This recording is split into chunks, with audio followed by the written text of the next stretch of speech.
right. Should we jump into the next question here? Yeah, let's do it. All right. So this one says, how much should I be putting away for retirement each month? I'm 28 years old and will finally be debt free next month. I've spent the last few years paying off various credit cards and will be making my last car payment soon.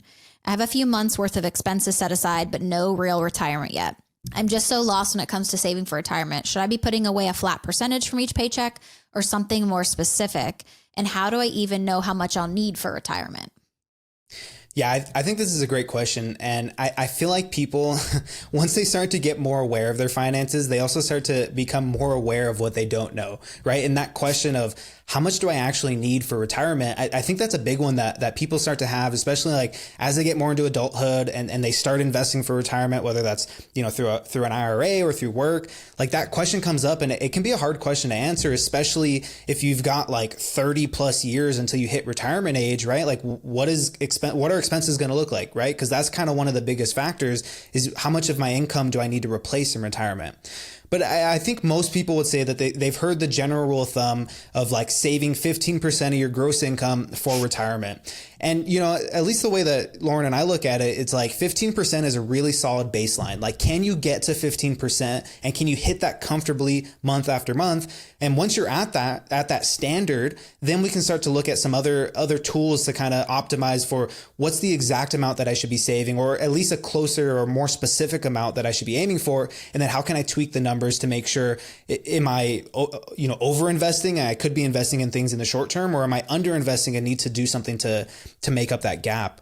But really in particular, there's two rules that I like to use to figure out what someone needs to be saving. And one thing I want to say, like, this isn't perfect math, right? This is, a lot of people like to call it like back of the napkin math. Like, it's going to give you a really good estimate. And it's going to be a lot closer to an exact number than if you were to just say save 15%. But the first one is the rule of 25 and the 4% rule. And so basically the rule of 25 says that you're going to need 25 times your annual future expenses. So those expenses in retirement, you're going to need 25 times that amount to retire comfortably for 30 years. And then the 4% rule says off that amount. So let's say it was $1 million. You're going to be able to pull 4% of that per year, adjusted for inflation, and that money should last you for the next 30 years. And so you can kind of use those two rules to work backwards to figure out what you're going to need to save. And, just as like a quick breakdown, right? Like, let's say that you would need $60,000 per year in retirement to live comfortably, make sure your bills are paid, like you can run your budget smoothly. Then the rule of 25 would say that you would need 25 times that amount, or $1.5 million saved up to comfortably retire. And using the 4% rule, you'd be able to pull 4% off, or that same 60 grand every single year. And again, that's adjusted for inflation. So year one, you're taking that 60 grand. Year two, you're going to take 4% plus the rate of inflation for that year. And that should last you for 30 years without touching the principal, or at least without running out of money. Now, the really cool part about using those two rules is we can kind of work backwards using things like a compound interest calculator to figure out, all right, if I need $1.5 million saved up by the time, by retirement age, here's how many years I have left. Then I can look at, what do I need to start investing on a monthly basis? So, this person said they're 28 years old. They have 37 years before they hit that 65, right? That's kind of like the general retirement age. This person would need to invest $600 per month at an average 8% return to be able to hit that 1.5. So you can kind of work backwards using these other tools, these other rules to figure out what you should be saving now to hit the goal that you want in retirement. Yeah. And, this person said that they're debt free next month. They paid off their credit cards. They paid off their car. They probably have $600 free right there. Yeah. You know what I mean? So I don't know their goals or what their income is and stuff, but that should be encouraging. Like, you're 28, you have your financial self under control, and you have a really nice potential to have a really good retirement. Some people at 28 are like, this is really late, but it's not, like, you have so much time left, remaining. Now, as far as the rule of 25, I think I do this calculation way more often than I should. And in particular, like, how fast I can get there. So I've always said, like, quick math, but like, I want to have 100,000. So I would need to save 2.5 million. And I run that investment calculator all the time. Like, how fast can I pay this off? Or how fast can I get there? Yeah. Can I save this up in 5 years? Like, no, probably not. But I think that if I'm aggressive enough, I think I can do it in like at least 15 or something. So, nice. 15, 20, I don't know. But yeah, I think that, this person's on the right track here.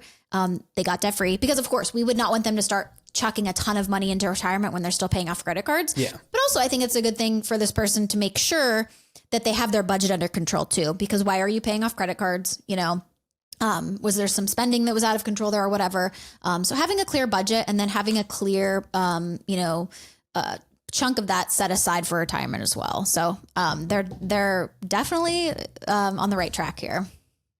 Yeah, no, it's funny that you say that, because I was, plugging in some numbers into calculators just to kind of pull some references for this question.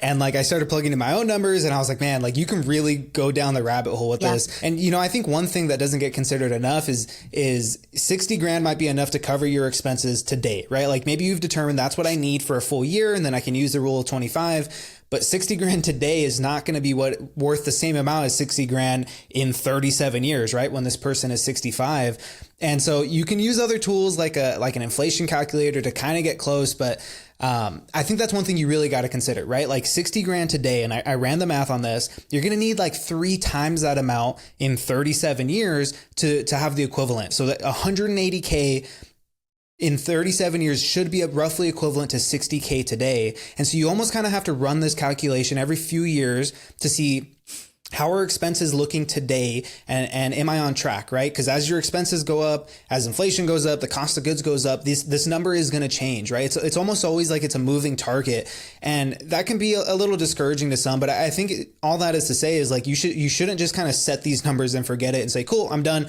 I can just save this amount and I'll be fine in 30 years, right? Because you might wake up and realize you didn't save enough. And so running these numbers, like Lauren, like you said, like running these numbers like even too often probably isn't the worst idea, and just reassessing, where am I at today? Am I still going to be on track with the way expenses have gone up or how my responsibilities have kind of evolved? I think you got to continue running these numbers to make sure you're staying on track. Yeah, maybe I need to adjust my numbers. I was just assuming like I don't have a house payment or anything, and nice. 100K would be great, but it seems like 100K is going to be like 50 grand a year then. So maybe I need to adjust there. Yeah, I mean, that's when it kind of starts to get scary too, because you're like, oh man, I really got to save then. But that's a good point that you just brought up about not having a house, not having to pay for housing, right? Like, yeah. I think if you kind of look at some of these numbers and you're like, there's no way I can put away, $2,500 a month to hit the amount that I need to hit. I think you can kind of start to look at, be a little more realistic with the numbers. If you're spending like 30% of your income on housing and the goal is to eventually purchase a home and then pay that off over the course of the next 30, 35 years, then you don't need to make up that same 30% in your future expenses, because that expense is already going to be paid for. And so you can kind of tweak the numbers a little bit based on what you expect your situation to be. So I think that's one thing to definitely keep in mind, is like, you're not going to have all the same expenses as you have today, but there might also be additional ones like added medical expenses, things like that, Yeah, definitely.